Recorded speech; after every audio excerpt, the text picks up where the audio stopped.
높은 데서 그를 찬양할지어다. 그의 모든 천사여 찬양하며 모든 군대여 그를 찬양할지어다. 해와 달아 그를 찬양하며 밝은 별들아 다 그를 찬양할지어다. 하늘의 하늘도 그를 찬양하며 하늘 위에 있는 물들도 그를 찬양할지어다. 그것들이 여호와 이름을 찬양함은 그가 명령하심으로 지음을 받았음이로다.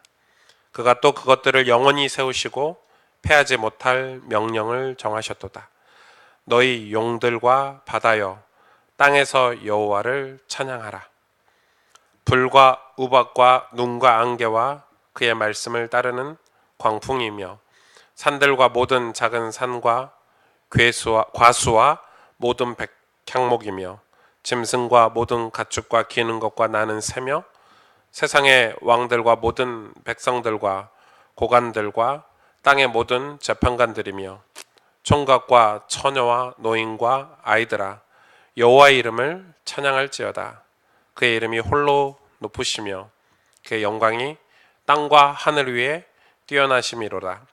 그가 그의 백성의 뿔을 높이셨으니 그는 모든 성도 곧 그를 가까이 하는 백성 이스라엘 자손의 찬양 받으실 이시로다. 할렐루야. 아멘. 창세기를 강의하니까 또 다른 성경을 봐도 그 관점으로 여러분 봐지지 않습니까? 네. 오늘도 보니까 이 시편 저자는 누군지 밝혀지지 않고 있어요. 누가 이 시를 지었는지, 언제 지었는지 역사적 배경이 전혀 없는 그런 시입니다. 그래서 그냥 이 본문 내용으로만 우리가 말씀을 나눠야 되겠고요. 뭐 추측은 하죠. 이 바벨론의 포로가 됐을 때 아마 누군가에 의해서 작성된 시다. 이 정도 추측은 하는데 뭐 그것도 추측일 뿐이고요. 전혀 이 시에 대해서 아무런 그런 근거가 없는 그런 시입니다. 그래서 무명의 시인이 하나님을 사랑하고 사모하는 시인이 기록한 그런 시죠. 이 146편부터 마지막 150편까지는 할렐 시편이라고 그래서 다 할렐루야로 시작해서 할렐루야로 마치는 전형적인 그런 예배 성가곡으로 썼던 그런 시입니다. 그런 배경을 알고 보시면 아 이게 완전 시구나, 하나님을 찬양하는 찬송 가사구나, 이렇게 여러분이 생각을 하실 수가 있겠죠. 오늘 이 시인이 이 시편 저자가 하나님을 찬양하는데 모든 우주 만물 그리고 모든 사람들로 하여금 하나님을 찬양할지어다 하고 명령어로 이렇게 강조를 하고 있습니다. 그러나 14절에 보니까 이 하나님을 찬양 받으시는 분은 딱 누구의 찬양을 받는다고 기록되어 있죠? 모든 성도 곧 그를 가까이 하는 백성 이스라엘 자손의 찬양 받으실 이시다, 이렇게 기록하고 있습니다. 그래서 하나님이 지으신 해와 달, 별, 궁창도 오늘 나오죠. 하늘 위에 있는 물, 이 대기권도 얘기를 하고 있죠. 이 모든 것들이 다 하나님 찬양하고 있다, 이렇게 기록을 하고 있습니다. 7절에 보니까 좀 재밌는 구절이 있어요. 너희 용들과 바다여, 이렇게 기록되어 있어요. 여기서 용은 뭐 이 사탄 마귀를 생각할 수 있겠지만 나중 이번 주 돌아오는 주에 이제 시편 강의를 하면 아니 창세기 강의를 하면서 얘기를 할 건데 이 바다의 큰 물고기를 하나님이 창조를 하셨죠. 그게 이제 뭐 이 용들로 이제 유대 문화에서는 이렇게 확인을 하고 있는데, 아무튼 이 너희 용들과 바다에 사는 용, 이 바다여 어디서 여호와를 찬양하라 그러죠? 땅에서 찬양을 하라 그러죠. 땅에서. 뭐 이게 돌아오는 아마 창세기 강의 이런 내용들이 조금 나올 것 같아요.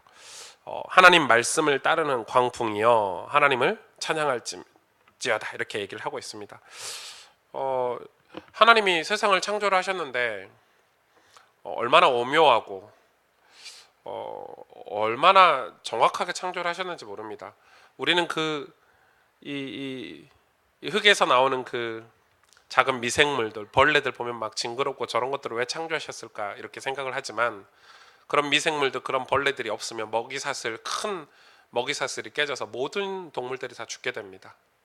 작은 먹이사슬 한 층만 없어도요 모든 짐승들이 다 죽게 되죠. 사실은 하나님이 그 미생물 하나 창조하신 게 다 이유가 있는 겁니다. 큰 먹이사슬을 위해서 창조를 하셨고, 여러분 우리 그 물과 땅, 그러니까 바다와 육지, 이 묻과 물 이 비율이 7대 3을 항상 유지하고 있다는 거 아십니까? 항상 7대 3을 유지를 하고 있어요. 수천 년 동안. 근데 이게 이 7대 3을 유지를 하고 있는데, 이게 만약에 이 비율이 1%만 이렇게 한쪽이 높으면요, 예를 들어 뭐 물이 1%가 높으면 온 지구가 다 습지가 된다고 합니다. 그래서 살아남을 수가 없다고 하죠. 그 반대로 땅이 1%만 이렇게 더 많으면요, 이 완전히 지구가 그 사막화가 된다고 하죠. 그러니까 이게 하나님이 얼마나, 근데 이제 이 재앙이라고 하면은 그런 창조 세계가 인류의 그런 이 욕심 때문에, 우리가 막 쓰레기를 버리고 인간의 욕심으로 나무를 베고 흙을 개간을 하고 바다를 메꾸고 이런 욕심 때문에 그런 게 이제 틀어지는 거죠. 그러니까 그런 게 틀어지기 때문에 뭐 빙하가 녹고 대기권, 여러분 이 하나님이 이 대기권을 얼마나 정확하게 창조하셨는지 모릅니다. 이 대기권에 있는 이 산소와 이산화탄소 비율도 뭐 제가 뭐 설교 준비를 좀 하다가 와가지고 주일 설교 준비를 뭐 8대 2다 예를 들어서, 근데 그게 깨지면요 큰일 나는 거죠. 그러니까 이런 것들이 하나님이 창조하신 세계가 얼마나 오묘하고 정확한지 모릅니다. 근데 그게 왜 이 재앙이 오냐면 뭐 때문에 그렇죠? 이 창조 세계를 누가 깨고 있죠? 우리의 죄 때문에, 우리 인간의 욕심으로 인해서 창조 질서를 깨는 것입니다. 근데 이게 비단 이게 이 자연 현상을 통해서 하나님 우리에게 보여주신 메시지이긴 한데, 영적인 건 오죽하겠습니까, 여러분? 영적인 거는 원래 인간은 우리 하나님의 형상대로 지음받은 저와 여러분은 하나님을 경배하고 예배하고 창조하기 위해서 지음을 받았습니다. 그러니까 단지 이 지구에 일어나는 자연 현상만 인간의 욕심으로 깨져도 문제가 오는데, 영적인 질서를 인간이 깼거든요. 하나님의 예배를 깨고, 여러분 우리가 하나님 앞에 해야 될, 당연히 해야 될, 하나님 앞에 드려야 될 경배와 경애를 우리가 깼으니, 거기에서 오는 영적인 재앙들, 여러분 눈에 보이는 그냥 태풍과 뭐 해일과 이런 지진, 이 자연 재앙만 가지고도 우리가 두렵고 무섭잖아요. 영적인 재앙들, 그게 사실은 우리는 사단이, 마귀가, 이렇게 사단한테 마귀한테 핑계를 다 돌리지만 사실 사단 마귀가 아니죠. 사단 마귀가 그런 게 아니죠. 우리가 영적으로 교만하고 창조 질서를, 영적인 창조 질서를 깼기 때문에 그렇습니다. 그래서 우리가 성경을 통해서 이 영적인 창조 질서, 우리 자연의, 우리 삶의 창조 질서도 마찬가지겠지만 영적인 창조 질서도 지켜야 되는 거죠. 그래서 얘는 뭐 동성애를 뭐 이렇게 포용해가지고 이 동성애 하는 사람들이 뭐 이렇게 불쌍하고 뭐 인정해주는 교회들 목사님들 보면 저는 이해가 안 가요, 개인적으로. 그건 성경이 로마서에도 밝히고 있고 고린도 전후서에도 밝히고 있고, 하나님 그렇게 창조를 안 하셨어요. 하나님이 그렇게 창조를 안 하셨다니까요. 그게 끝이에요. 성경에 그건 죄라고, 하나님 그렇게 창조를 안 하셨다고 얘기했기 때문에 더 이상 논할 가치가 없는 거예요. 그걸 보고 뭐 불쌍하니 어쩌니, 뭐 불쌍하죠. 제 인생도 불쌍한데, 하나님 떠난 제 인생도 불쌍한데요. 그건 당연히 불쌍하죠. 복음을 전해서 회복해야 될 문제긴 하지만은, 그거를 무슨 하나님이, 사랑의 하나님께서 동성애자들도 그렇게 창조하셨기 때문에, 그건 말도 안 되는 메시지예요. 하나님은 사랑 이전에 공의의 하나님이세요. 그 사람들이 진짜 회복하기 위해서는 하나님 말씀 앞으로 돌아와서 자신의 죄와 인간의 그런 교만, 욕심을 버려야 돼요. 여러분, 그런 동성애자들의 끝은 다 이 쾌락이잖아요. 쾌락이 그들의 끝에 있어요. 그러니 우리가 영적으로 흐트러버린 이거를 회복하기 위해서, 그건 방법이 없는 거예요. 우리가 모르니까 영적으로 완전히 흐트러져 버렸어요. 그럼 어떻게 해야 돼요? 다시 원 삶을 살아야 돼요. 다시 하나님 말씀대로, 이 말씀에서 우리에게 창조하신 대로 살아가는 삶이, 그게 축복된 삶이라 이거예요. 하나님이 창조하신 그 말씀대로 다시 돌아가서 살아가는 삶이 복된 삶이다 이거죠. 우리 인류 역사도 그래요. 근데 일단은 세상이 이렇게 재앙과 이 창조 세계가 파괴돼서 오는 결과들이 인간이 막을 수가 없고, 다시 회복을 해야 되는데 인간의 그 욕심이 끝이 없기 때문에 회복이 안 되는 거죠.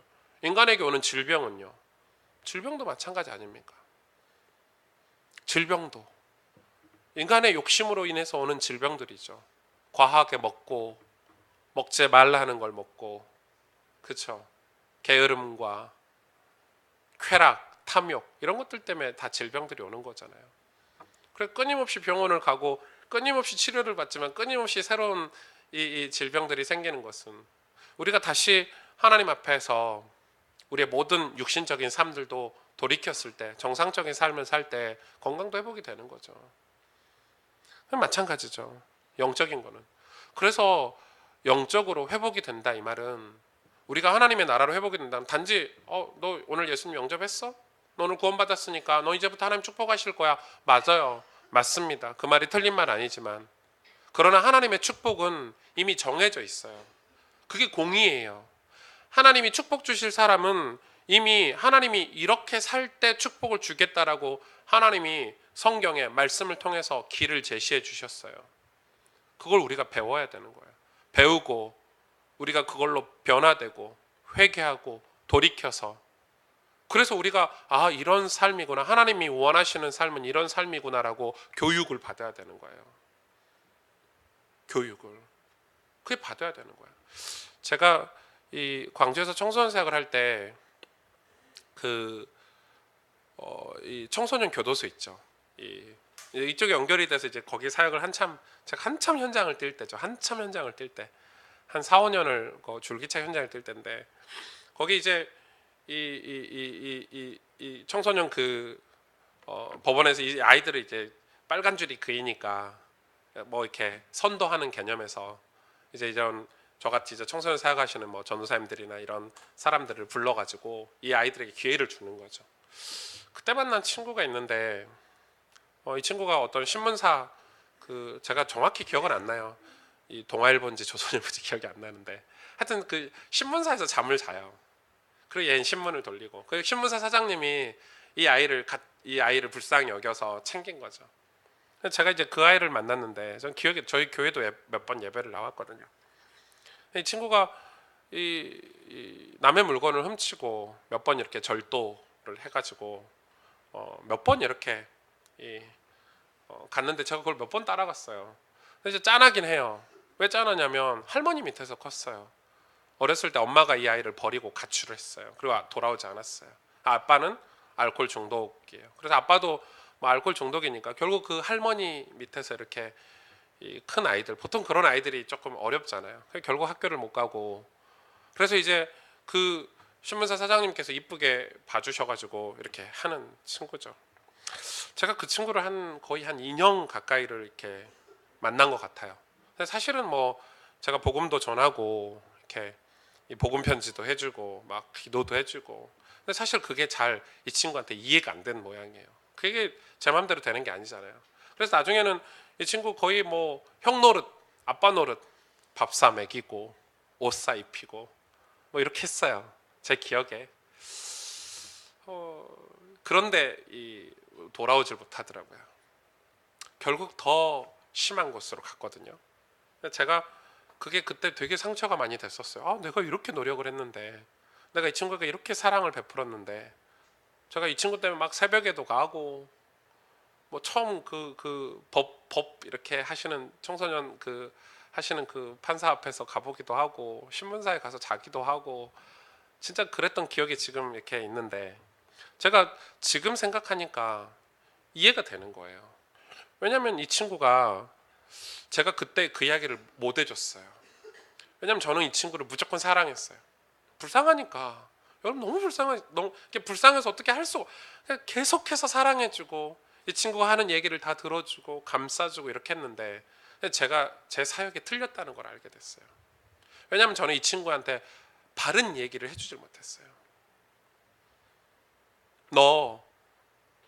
네가 엄마 아빠가 없고 할머니 밑에서 크고 네 사정은 알겠지만 그게 사실은 문제가 아니잖아요. 우리 사탄은 그걸로 우리 인간을 하나님 못 만나고 하나님이 축복받지 못하도록 그런 환경과 상황으로 우리를 넘어뜨린단 말이에요. 여러분 우리가 그런 상처들 그런 아픔들로 인해서 하나님 우리에게 주신 말씀으로 가지 못하게 하는 거예요. 저도 잘못했죠. 그 친구한테 정신 차려라. 너가 하나님의 축복으로 하나님의 사람으로 살아갈 수 있는 길이 있다. 이 길을 가기 위해서는 네가 이렇게 해야 된다라는 거를 말을 못 해준 거예요. 그래서 주일날 예배를 빼먹어도요, 네가 밤새 고생했고 힘들었지 하고 그냥 넘어간 거예요. 사실은 그렇게 해서는 안 되는데. 그러니까 여러분, 우리가 하나님 앞에, 창조주 하나님 앞에, 하나님이 진짜 하나님이시잖아요. 우리하고 갭이 다르잖아요. 우리하고 상대가 안 되시는 전능하신 하나님 앞에 우리는 죄인이고 피조물이, 우리가 죄까지 져버렸어요. 그래서 예수 그리스도까지 보내주셔서 우리를 회복시켜 주셨는데, 그 다음 우리는 어떻게 해야 돼요? 우리의 자리를 빨리 찾아가야 되는 거예요. 우리의 자리를. 그래서 하나님의 말씀으로 우리를 고치고 우리를 회복시키고, 하나님 그걸 원하시는 거예요. 그래서 우리에게 뭘 주시죠? 여러분, 그래서 우리에게 사건을 주시는 거예요. 그래서 우리가 사건을 해석하는 게 완전 달라야 돼요. 우리는 그 사건을 고난이라고 생각하고, 그 사건을 상처라고 생각하고, 그 사건을 문제라고 생각할 수 있지만, 하나님은 그런 사건들을 통해서 뭘 하길 원하시냐면, 하나님 당신 앞에 온전하게 우리가 서길 원하는 거예요. 그래서 디모데후서에 말씀하셨잖아요. 그래서 우리에게 성경을 주셨다. 너희로 온전하게 하기 위해서. 그 온전은 인간답게, 우리 인간이 보는 도덕적인 온전이 아니에요. 하나님 보실 때 온전한 사람이 되기 위해서. 그래서 그것을 위해서 우리가 경건의 훈련을 하고 연습을 하고, 그래서 우리가 하나님 나라의 백성으로 살아갈 수 있도록 하나님은 우리에게 축복의 길을 제시를 하신 거예요. 그거예요.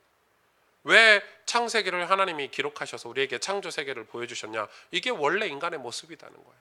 이렇게 살고 이 삶으로 돌아올 때 너희가 복을 받을 수 있다는 거죠.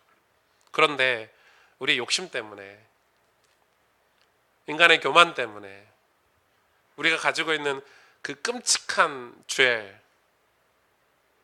우리가 생각하는 지긋지긋한 죄, 그것 때문에 예수님이 죽으시고 부활하시기까지 하셨는데, 우리가 그것 때문에 재앙과 온갖 고난을 당하는데도 불구하고 또 죄에 속아서, 그 죄의 유혹에 속아서 인간이 늘 죄에 넘어지잖아요. 여러분, 그래서 이 구약의 시편 저자들은 항상 그걸 알기 때문에 어떻게 했죠? 아예 이 예배라는, 이 찬양이라는 것을 룰로 만들었어요. 룰로. 인간이 그런 삶을 계속 살아가면, 왜냐하면 이스라엘 백성이 끊임없이 한 게 뭐냐면 불평, 원망, 포로가 됐는데, 끊임없이 왜 포로가 됐는지, 왜 우리를 이 포로에 보내주셨는지, 왜냐하면 자기들이 창조의 질서, 영적인 창조의 질서를 어겨서 우상을 섬겨서 포로가 됐다는 걸 생각을 못하는 거, 그게 인간이거든요. 여러분, 그게 인간이에요. 내가 하나님 앞에 진실하게 드리는 그 예배를 잃어버려서 이 포로가 됐다는 사실을 망각하고, 뭘 첫 번째 하는 말이에요. 이 인간이, 이스라엘 백성이, 하나님 왜 우리를 포로 되게 하셨냐는 거예요. 참 웃기죠. 그게 인간이에요. 여러분, 하나님 보실 때 정말 세상 말로 어이가 없겠죠. 난 너희를 포로로 보내고 싶어서 보낸 게 아니야.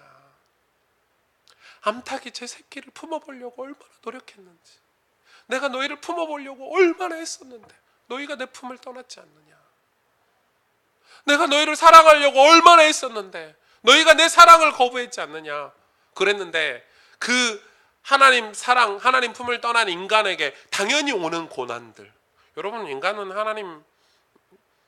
하나님을 떠나면 고난이 자동적으로 옵니다. 그렇죠? 그게 인간이에요. 그게 창조 하나님 창조하신 세계이기 때문에, 그게 창조 섭리이기 때문에, 그 창조 섭리를 벗어나서 살면 당연히 오는 게 고난입니다. 그게 지금 인류 역사, 이 지금 세계에 벌어지는 자연의 그런 이 징조와 똑같은 것입니다. 여러분, 하나님이 낮과 밤을 창조하셨잖아요. 우리 밤에 우리에게 수면을 주셨어요. 여러분, 밤에 잠 안 자보고 살아보세요. 당장 병 옵니다. 그게 창조 세계예요. 그죠? 여러분, 그 동성애자들이, 동성애의 최후 끝이 뭐죠? 짐승하고 성교하는 거죠. 여러분 아세요? 걔네들이 쾌락의 끝이 짐승이에요. 기계하고 그 성관계하는 그 동성애자들도 있어요. 무슨 기계하고 뭐 이렇게 상상을 초월해요. 얼마나 더러운지 몰라요. 근데 그게 진짜로 자기들의 그 정체성일까요? 국가에서 인정해줘야 되는 정체성이에요. 그게 아니죠. 자기들의 그 그 존재를 근데 그 사람들의 끝, 제가 나중에 한번 기회가 되면 그런 영상을 좀 보여드릴 텐데 끝을 보세요. 끝을 비참해요. 비참해요. 에이즈는 말할 것도 없어요. 에이즈는 병도 아니에요. 그 사람들의 비참해요. 비참해요. 왜냐하면 정상적인 삶을 살지 않으면 비참한 결과가 와요. 그거는 하나님의 진노가 아니에요. 당연한 거예요. 하나님이 사랑하시기 때문에 어쩌면 그런 이 장치들을 해놓으셨을 수도 있어요. 당연히 여러분, 우리가 당연히 자연을 훼손하면 우리 자녀들은, 우리 자녀, 손주, 손녀들은 당연히 우리가 훼손한 자연의 결과를 받아들이고 살아야 돼요. 그거 어쩔 수 없는 거예요. 그것처럼 영적인 것도 똑같은 거예요. 영적인 질서가 분명히 있는데 그 질서를 어기고 나간 이스라엘 백성이 하나님을 원망했다니까요. 그런데 오늘 이 시편 저자처럼 하나님의 그 사랑, 이 복음을 듣고 하나님이 어떤 분인지 창조주 하나님을 경험한 이 사람들이 이제 처음 시작한 게 뭐예요? 그게 찬양이고 예배예요. 인간이 하나님이 어떤 분인 줄 알고 복음을 듣고 처음 시작하는 게 찬양이고 예배예요. 감사예요. 이거는 말할 수 없는 거예요. 이거는 그래서 이 사람들이 뭘 얘기를 하냐면 우리의 상황과 우리의 환경과 우리의 감정 상태하고 상관없이 여호와 하나님을 찬양하자. 그래서 이 할렐루야 이거는 엄청난 영적인 축복이 따라와요. 여러분, 교회들이 왜 성가대를 조직하고 우리가 교회들이 이렇게 많은 찬양들을 하는 줄 아세요? 이거는 찬양을 해야 돼, 안 해야 돼? 내 감정이 기분이 나쁘니까 찬양을 안 하고 우리 상황이 안 되니까 찬양을 안 하고, 그게 아닌 거죠. 이거를 아예 이 다윗과 같은 사람은 어마어마한 성가대를 조직하고, 왜냐하면 그게 영적인 어떤 질서인 거예요. 그래서 하나님은 인간을 통해서 찬양 받으시려고, 경배를 받으시려고 인간을 창조하셨어요. 그걸 알기 때문에 복음을 받고 그걸 깨달은 사람들은 무조건 뭘 하죠? 찬양을 해요. 여러분, 그래서 제가 그냥 지나가는 말로 저는 아침에 일어나면 시편을 한 장 읽고 찬양을 합니다, 이렇게 말을 하는 거를 귀담아 들으시면 참 좋겠죠. 제가 강요를 잘 못하니까. 제가 하는 얘기가 일리가 있지 않으세요? 제 삶이 건강한 건 아니에요.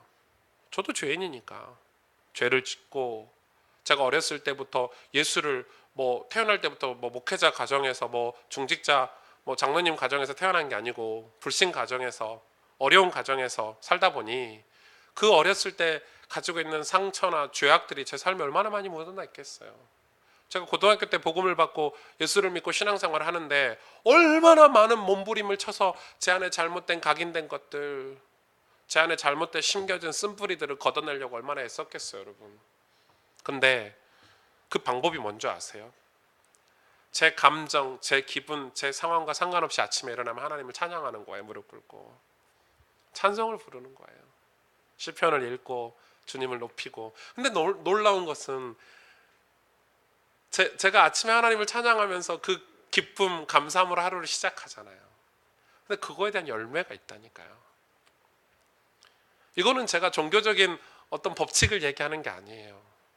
하나님이 살아계시기 때문에 제가 하나님을 찬양하는데 제 상황은 하나님을 찬양할 상황이 아니고 기분이 아니지만 아침에 일어나면 의식을 가지고, 무의식이 아니에요, 의식을 가지고 힘들고 어렵고 괴롭지만 나를 구원하신 하나님, 내게 찾아와 주신 예수 그리스도만으로도 감사하고 기쁘니까 내가 아침마다 하나님을 찬양하면서 하루를 시작해야지. 이렇게 제 인생의 결심을 수도 없이 했어요. 수도 없이. 지금은 이게 무의식적으로 아침에 일어나면 성경을 펴고 찬양하는 그런 실력이 되냐? 그런 실력이 안 된다니까요. 저도 애써야 돼요. 저도 애써야 되고 노력해야 되고 있는 힘을 다해서 하나님을 찬양하려고 아침마다 수많은 그런 싸움들을 싸워야 돼요. 그런데 그렇게 해서 하나님 앞에 가서 찬송하고 찬양하잖아요. 하나님 제 영혼에 주시는 그런 평안함과 하루 종일 살아가면서 내가 하나님의 지배를 받고 하나님의 영의 지배를 받고 살아가는 그 기쁨들, 능력들, 여러분, 이거는 제가 간증을 안 해서 그렇지 간증할 게 너무너무 많은 거예요. 하나님 살아계시니까요. 하나님이 지금도 살아서 운행하고 역사하고 계시고, 오늘 시편 저자가 이야기하는 거잖아요. 그래서 뭐라고 얘기합니까? 야, 너희들아, 이야기하는 거예요. 이 우주 만물이 지금 다 하나님을 찬양하고 있는데, 모든 자연 창조물들이 하나님을 찬양하고 있는데, 하나님을 예배하는, 하나님께 구원을 받은 성도들아, 하나님을 가까이 하는 백성들아, 너희들의 찬양을 하나님이 지금 이제는 받으려고 하신다. 지금 다 우주 만물이, 짐승이, 저 물고기들이, 하늘의 새들이, 자연 만물이 다 하나님을 찬양하고 바라보고 있는데, 이제는 성도, 하나님을 가까이 하려고 하는 그 백성의 찬양을 하나님이 받으시고, 그래서 그의 백성의 뿔을 높이시길 원하신다. 여러분, 지금 하나님은 저와 여러분의 찬양을 기다리고 계시는 거예요. 우리가 전도해야지, 많은 사역을 해야지, 세상을 변화시켜야지. 사실은 어떤 면에서 순서가 틀렸다고 저는 생각해요. 왜냐하면 그건 하나님이 하시는 일이라고 생각해요. 여러분 아세요? 교회사, 이 신앙의 역사를 제가 지금 공부를 하고 있는데, 신앙의 역사를 살펴보니까 인간이 교만해서 내가 전도해야지, 내가 세상을 변화시켜야지, 한 번도 하나님 기뻐하시게 일어난 역사가 없어. 근데 언제 역사가 일어났죠? 하나님 앞에 회개하고 모여서 하나님을 찬양했을 때 하나님이 구원의 역사를 일으키셨어요. 그게 똑같은 것 같은데 다른 거예요. 미국의 1972년도구나. 1972년도에 진짜 굉장한 목사님 한 분이 나타났어요. 이 무슨 존스인데, 여러분 이름 모르셔도 돼요. 사이비였으니까. 근데 이 사람이 처음엔 사이비가 아니었어요. 이 흑인 빈민가들의 영웅이었어요. 이 처음에는 흑인 빈민촌에서 많은 가난한 사람을 돕고 섬기고 사역을 했어요. 그래서 거기서 명성을 얻었어요. 근데 얼마나 설교가 주옥 같고요, 얼마나 메시지가 좋은지 수만 명의 사람들이 그를 쫓았어요. 그런데 이 사람이 어느 날부터 이 기존 정통 교회를 비판하기 시작했어요. 그래서 이 사람이 어느 나라인데요, 그 남미 쪽에 있는 조그만 나라의 어떤 도시로 이 사람이 이제 가서 이 자기 추종자들과 함께 뭐라고 이제 메시지를 하기 시작하냐면, 그때부터 타운을 조사해서 내가 곧 메시아다 이렇게 시작을 했어요. 이단이 된 거죠. 사이비가 된 거죠. 내가 곧 그리스도다 이렇게 된 거예요. 여러분, 그렇게 됐는데 나중에는 끔찍한 일이 미국 사회에 벌어졌죠. 그래서 그날 자기가 메시아이기 때문에 자기가 종말을 선포하고, 그 종말 때 이 청산가리를 탄 음료수, 유산균 이걸 타서요, 그때 아마 미국 역사상 가장 끔찍한 일이 벌어요. 992명인가? 그 중에 300명 가정의 어린 아이들이었대요. 지금으로 하면 유년부, 초등부 이런 아이들이었죠. 1000명 가까이 된 사람들이 그 청산가리를 음료수를 예배 시간에 동시에 마시고 다 죽었어요. 놀라운 거 그 목사는 안 먹었어요. 놀라운 건 자기는 안 먹었죠. 먹으면 죽으니까. 자기는 안 믿는 거죠, 부활을. 그러나 거기 있는, 그게 요즘 한국에 얼마 전에 그 영화로 그런 비슷한 영화가, 이 드라마가 하나 나왔었잖아요.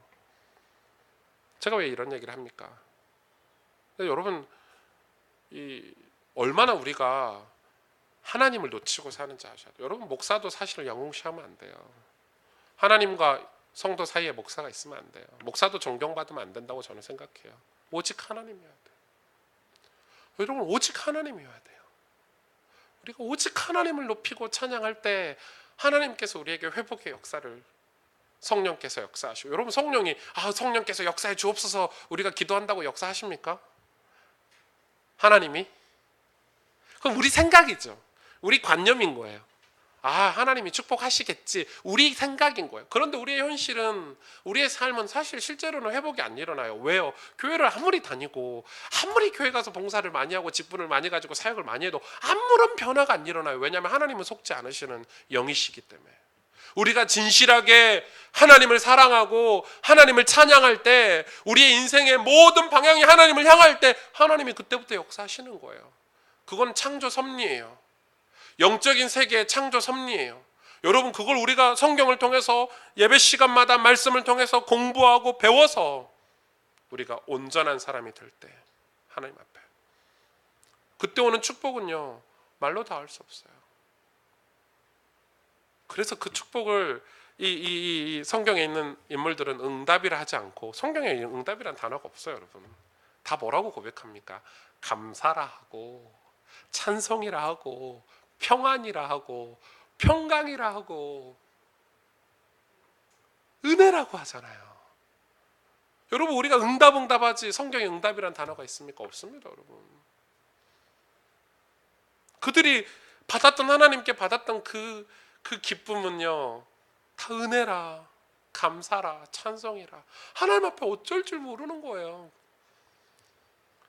저는 정말 우리가 하나님을 찬양한다면, 우리 인생이 진짜 하나님을 찬송하는 인생이 된다면, 그래서 저는 우리 가스펠교회 성도들이 하나님을 찬송하는 인생이 되는 게 소원이에요. 목사의 소원이에요. 그건 제 소원이 아니고 성경에서 그렇게 밝히고 있어요. 우리가 진짜 온 마음을 다해 하나님을 가까이 하고, 하나님 가까이 하면 찬송하게 돼 있거든요. 그러면 하나님을 찬송할 때, 우리의 찬양을 받으실 때 하나님 그 기쁨을 주체하지 못하신다고 그랬어요. 하나님 그 기쁨을, 여러분 스바냐 3장 17절에도 말씀하고 계시잖아요. 그 기쁨을 주체하지 못하신다고요. 우리에게 그런 감정이 있냐는 거예요. 우리가 이 시편 저자처럼 하나님을 찬양하려고 하는 그런 감정이 있냐는 거예요. 하나님 온 마음을 다해서 사랑하고 찬양하는 감정이 있냐는 거예요. 내 자존심이 어디 있어요? 내 수치심이 어디 있어요? 내 수치심, 내 자존심은 그 앞에 가면 아무렇지 않게 돼요. 그래서 여러분, 우리가 정말 하나님을 찬양해야 되지 않을까? 저는 우리 예배도 진짜 많이 갱신했으면 좋겠어요. 물론 우리 예배가 좋지만, 저는 우리 정말 우리 청년들과 우리 가스펠교회 성도들과 함께 우리 예배 시간마다 정말 하나님을 찬양했으면 좋겠고, 온 마음을 다해 정성을 다해 하나님을 예배했으면 좋겠고, 눈치 보고 인간관계 때문에 이런 게 아니라, 또 옆에 있는 사람을 신경 쓰고 내 체면과 내 입장을 신경 쓴 게 아니라, 우리 하나님을 아는 만큼, 내가 우리 하나님으로부터 받은 은혜만큼 예배 시간마다 하나님을 높이고 찬양하고, 목소리 높여서 찬양하고, 그런 우리의 예배를 하나님이 기뻐하시지 않을까? 그런 우리의 이 경배를 하나님이 받고 역사하시지 않을까? 그때서야 비로소 하나님이 치유하시는 치유가 우리 삶에 일어나지 않을까? 아, 나 치유받아야지. 아, 내가 뭐 좀 갱신해야지. 우리 가정이 좀 변화시켜봐야 되겠어. 다 말은 그렇게 해요. 주일날마다 다 저한테 얘기하시잖아요. 아유, 목사님, 제가 이번 주에 은혜를 받아서 제가 이번 주에 이런 이 기도 제목을 가지고 있어요. 근데 실제로는 그런 일이 안 일어나요, 다들. 왜? 다 말뿐이에요. 주일날 하시는 말뿐이에요. 다 주일날 말씀은 그렇게들 하세요, 저한테. 인사말로 하시는 거죠. 그러나 그런 일들이 실제 우리 삶에 일어나지는 않는 거죠. 왜냐하면 그거는 저한테 인사말로 하시는 말이지, 생각이지, 정말 우리가 하나님을 내 삶에서 찬양 받으실 분으로, 창조주 하나님으로 모시고 있냐는 거예요. 여러분 인생에, 여러분 삶에, 여러분 가정에 이 하나님을 모시고 우리가 산다면, 하나님 그것 때문에 우리에게 사건을 주시고 우리를 깨닫게 하시고 우리를 변화시켜 가셔서 결국은 우리 인생에 하나님을 찬송할 수 있는 축복된 인생, 여러분 인생의 가장 큰 축복은 하나님을 찬양하는 거예요. 하나님을 예배하는 거예요. 그것보다 복된 인생 없어요, 여러분. 우리가 가장 낮은 자리에서 높으신 하나님을 노래하는 게 우리 인생의 가장 큰 복이라는 것을 여러분 기억하신다면 우리가 바르게 가고 있는 거예요. 내가 하나님처럼 되는 게 그건 죄죠, 교만이죠. 마귀가 그걸로 인생을 무너뜨리지 않았습니까? 자꾸 목사님들이 내가 하나님처럼 내가 뭐 실력 있는 목사가 돼야지, 이게 죄예요, 죄. 목사의 비전도 가장 낮은 자리에서 하나님을 높이는 것이죠. 가장 낮은 자리에서 예수 그리스도를 경배하는 거예요. 기도하십시다.